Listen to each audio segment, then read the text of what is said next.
Episode ke-28 dibuka dengan adegan Mutiara yang pada akhirnya pamitan dan meninggalkan rumahnya Aditya.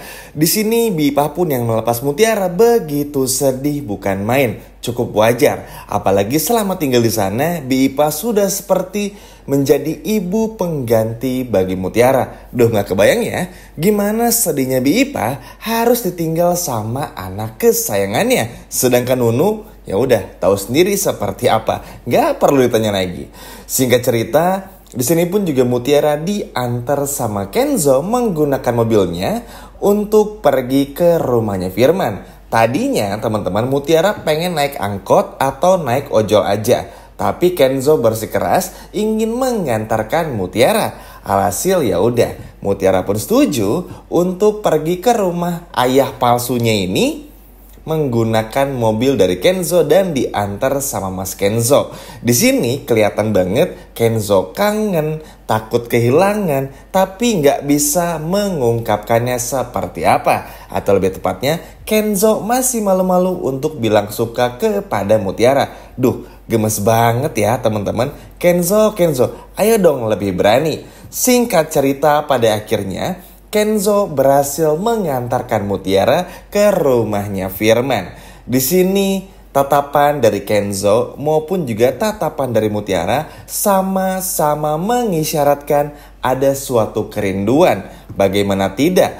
Kenzo yang udah mulai suka, Mutiara pun juga sama, tapi dipisahkan oleh hal-hal yang sebetulnya nggak pernah mereka inginkan menjadi seperti ini. Cuman balik lagi, tujuan Mutiara ini memang misi pertamanya datang ke Jakarta untuk mencari ayah kandungnya. Dan Mutiara di karakter yang ini masih belum peduli dengan cinta, baru tertarik aja sama Kenzo. Jadi lebih fokus untuk mencari ayah kandungnya teman-teman. Tapi tenang, setelah nanti semua kebusukan Firman terbongkar, baru Mutiara mulai menyadari bahwa perkataan Kenzo benar adanya. Ini pun juga bakal seru.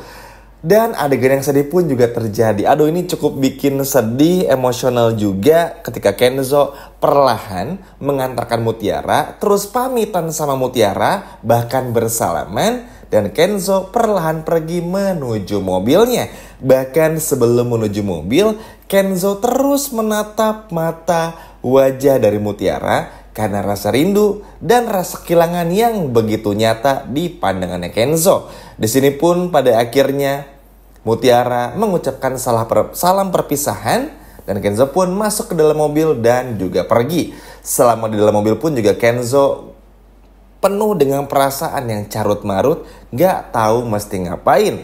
Nah, singkat cerita teman-teman, ada yang Mimin kelewati, mohon maaf. Jadi begini, setelah perpisahan tersebut, Mutiara ini memeluk satu persatu orang kan. Nah, salah satu orang yang dipeluk adalah Rianti. Yap, di sini Rianti dipeluk banget sama Mutiara. Seakan-akan ini pelukan terakhir dari Mutiara. Padahal enggak, karena nanti Mutiara pasti balik lagi ke rumahnya Kenzo. Nah, ketika dipeluk, entah kenapa Rianti pada akhirnya merasakan kalau ada sesuatu yang berbeda dengan Mutiara. Disinilah pada akhirnya kita bisa melihat Rianti ada sesuatu feeling dengan Mutiara.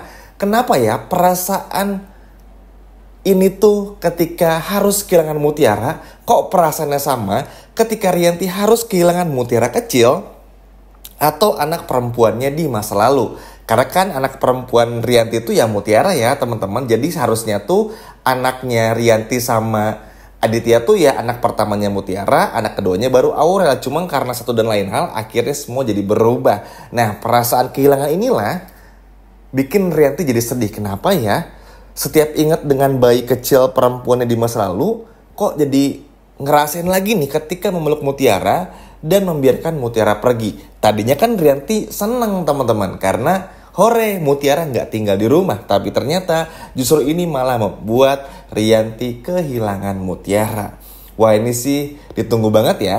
Bagaimana kelanjutannya dan gimana banget perasaan Rianti saat Mutiara tinggal di rumahnya Firman. Ternyata Mutiara ini adalah anak kandungnya. Wah, ini sih benar-benar ditunggu banget. Maaf ya teman-teman, tadi Mimin sempat kelewat ngebahas ini di awal. Oke, sekarang kita langsung lompat lagi dan balik lagi ke rumahnya Firman.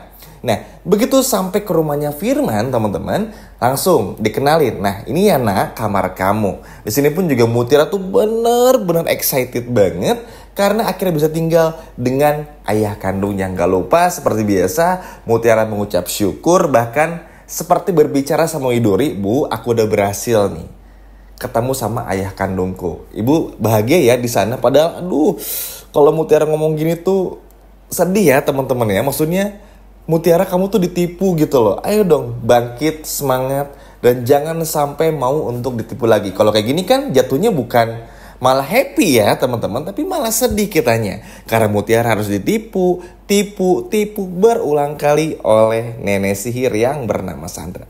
Tapi ya udahlah, nanti pun juga bakal balik lagi, kita nggak perlu pusing-pusing. Jadi buat teman-teman nih, biasain nonton video ini sampai akhir, biar kesimpulannya dapat ya, tenang aja. Yang nanya Mutiara apakah bakal balik lagi ke rumahnya Kenzo, pasti balik lagi, tunggu aja.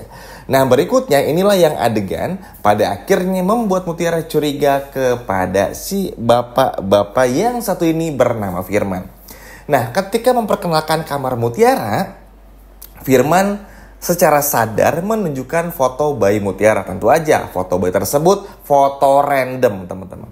Sialnya foto bayi tersebut itu menunjukkan tangan, wajah dan kaki dan langsung dinotis sama Mutiara dan kurang lebih berkata seperti ini. Oh itu foto aku waktu kecil pak, kok nggak ada tanda lahirnya di kaki? Kayaknya itu bukan foto aku deh. Kurang lebih kayak gitu ya kata-katanya. Sontak saja, hal ini pun membuat Firman panik bukan main teman-teman. Firman lupa briefing nih kayaknya sama Sandra. Jadi pada akhirnya ketahuan detail-detail kecil seperti ini. Gak apa-apa, gara-gara hal inilah secara perlahan sedikit membuka pintu mata, hati dan pikiran Mutiara kalau ada sesuatu yang gak beres dengan ayah palsunya ini. Tenang teman-teman, semua pintu bakal terbuka satu persatu biar Mutiara segera sadar kalau Firman bukanlah ayah kandungnya. Nah next, kita akan bahas pembahasan terakhir di video kali ini tentang ini kejahatan yang Firman. Yang entah apa yang bakal dilakukan. Tapi yang pasti ini sangat-sangat berbahaya. Jadi Firman menelpon temannya, seseorang entah siapa yang pada akhirnya dalam tanda kutip ingin jahat kepada Mutiara. Bahkan ada kata-kata lumayan nih bro, cakep nih. Dan bisa dalam tanda kutip menghasilkan uang alias cuan. Wah, Mimin curiga ya kalau ini tuh bakal ada sesuatu yang terjadi kepada Mutiara. Dan semoga aja di sini pun juga Mutiara bisa mawas diri, bisa membawa diri dengan baik dan berhati-hati. Dan kalau perlu kabur dari rumahnya Firman karena memang dirasa udah nggak kondusif lagi. Ya kan teman-teman? Kalau teman-teman nonton video drama Indonesia di episode sebelumnya, di kesempatan sebelumnya kita udah sama-sama bahas bareng ya. Bahkan ini udah bilang kalau Mutiara tuh pasti nggak akan lama tinggal di rumah Firman karena pasti menemukan kejanggalan yang ada tentang Firman ini. Duh, semoga aja Firman gak jahat sama Mutiara ya, karena kalau sampai jahat itu seperti tertimpa tangga dan jatuh, apalah itulah istilahnya Min lupa. Sudah jatuh tertimpa tangga maksudnya. Kasian banget sama Mutiara. Semoga aja kebusukan Firman terbongkar dan pada akhirnya Mutiara tahu kalau Firman bukanlah ayah kandungnya. Setuju ya teman-teman? Ayo nih, siapa yang udah gak sabar ketemu Mutiara dan Kenzo di episode sore ini? Coba kalau udah gak sabar, boleh komen di bawah. Sekian video dari Mimin dan sampai jumpa lagi. Dadah.